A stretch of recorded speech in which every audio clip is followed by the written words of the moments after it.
صل علی سیدنا محمد النبی الأمی وعلی آلہ وصحبہ وسلم تسلیما کثیرا کثیرا۔ السلام علیکم ورحمۃ اللہ وبرکاتہ۔ محترم سامعین کرام، آج سیرت پاک صلی اللہ علیہ وسلم کا سبق نمبر 150 ہے 150۔ ہم بدر کے واقعات کو پڑھ رہے ہیں، جنگ بدر غزوۃ البدر کے واقعاتوں کو پڑھ رہے ہیں تفصیل سے۔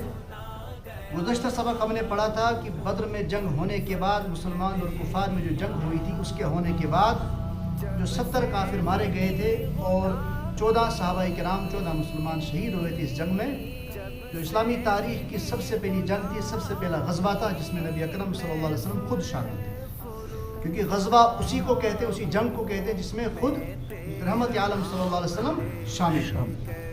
تو اس کے بعد جنگ ہونے کے بعد جو لاشیں تھیں کفار مکہ کی، دیگر کافروں کی، ان کے ساتھ بھی کیا سلوک کیا گیا مسلمانوں کی جانب سے، یہ ہم نے گزشتہ سبق میں پڑھا تھا۔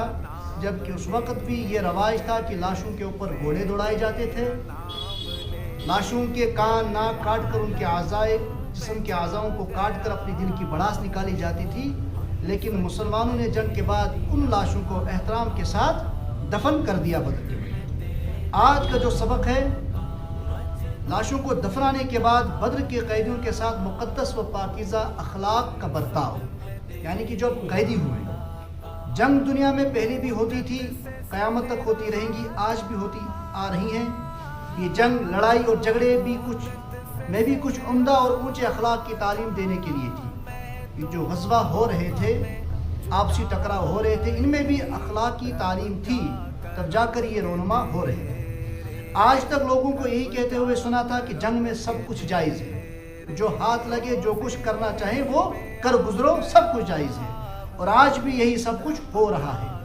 عورتوں، بچوں اور بوڑھوں کا قتل کرنا، ساری انسانی بستیوں کو مسمار کرنا، حیوانوں کے سمیت آگ لگا کر راکھ کا ڈھیر بنا دینا، سارے شہر کو ایٹم بم مار کر اس کا نام و نشان مٹا دینا اور بنجر بنا دینا، یہ آج کے پڑھے لکھے ترقی یافتہ، اپنے آپ کو اچھے اور اونچے اخلاق کے مالک، مہذب کہنے والوں کا صبح و شام کا کام ہے اور مشغلہ ہے۔ تفصیل کی ضرورت نہیں، اب غور کیجئے اس کے برخلاف دین اسلام میں کیا تعلیم دی جا رہی تھی۔ حکم ہوا وَقَاتِلُوا فِي سَبِيلِ اللَّهِ الَّذِينَ يُقَاتِلُونَكُمْ وَلَا تَعْتَدُوا إِنَّ اللَّهَ لَا يُحِبُّ الْمُعْتَدِينَ۔ اللہ تبارک و تعالیٰ ارشاد فرماتے ہیں قرآن مقدس میں مسلمانوں کو، اور ان لوگوں سے اللہ کے راستے میں جنگ کرو جو تم سے جنگ کرتے ہیں، ان لوگوں سے لڑو جو تم سے لڑتے ہیں، جنگ کرتے ہیں، اور زیادتی نہ کرو، یقین جانو کہ اللہ زیادتی کرنے والوں کو پسند نہیں کرتا۔ یہاں بھی حکم ہوا کہ جنگ کرو، لیکن جنگ کے درمیان بھی، دوران بھی زیادتی کبھی نہ کرنا، کیونکہ اللہ تعالیٰ زیادتی کرنے والوں کو پسند نہیں فرماتا۔ اسی حکم کے مطابق رحمت عالم صلی اللہ علیہ وسلم نے عورتوں، بچوں اور بوڑھوں کو تو پہلے ہی امان دی تھی، پہلے ہی پناہ دی ہوئی تھی۔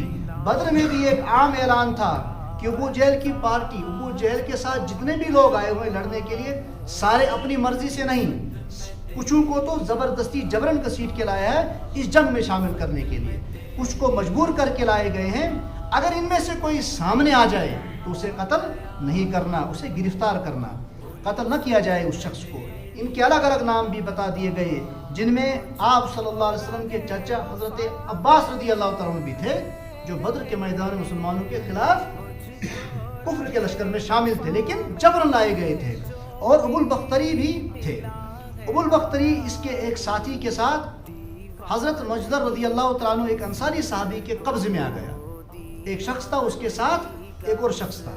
حضرت مجدر رضی اللہ تعالیٰ عنہ نے ابو البختری کو پہچان لیا اور کہا کہ تو اپنی مرضی سے تو نہیں آیا ہے، اور رحمت عالم صلی اللہ علیہ وسلم نے تجھے قتل نہ کرنے کا حکم دیا ہے، ورنہ میں تیرے ٹکڑے کر دیتا۔ اس نے جواب دیا یہ تو اچھی بات ہے، لیکن میرے اس ساتھی کا کیا، کیونکہ اس کے ساتھ ایک اور ساتھی تھا۔ حضرت مجدر رضی اللہ تعالیٰ عنہ نے فرمایا اس کو قتل نہ کرنے کا حکم نہیں ہے۔ اس پر ابو البختری نے کہا پھر میں عورتوں کا یہ طعنہ نہیں سہ سکتا کہ اس نے اپنے ساتھی کو مروا کر اپنی جان بچائی، یعنی کہ اپنے ساتھی کو مرنے کے لیے چھوڑ دیا اور خود اپنی جان بچائی، میں عورتوں کا یہ طعنہ نہیں سہ سکتا۔ اس بات کو کہہ کر اس نے انصاری صحابی پر وار کر دیا، اور انصاری صحابی میں جوابی کارروائی میں اس شخص کو قتل کر دیا۔ جوابی حملے میں مارا گیا۔ حضرت عباس رضی اللہ تعالیٰ عنہ وغیرہ دوسرے لوگ قتل نہیں کیے گئے بلکہ قید کر دیے گئے۔ یہ جو آپ صلی اللہ علیہ وسلم کے چاچا تھے ان کو قید کر لیا.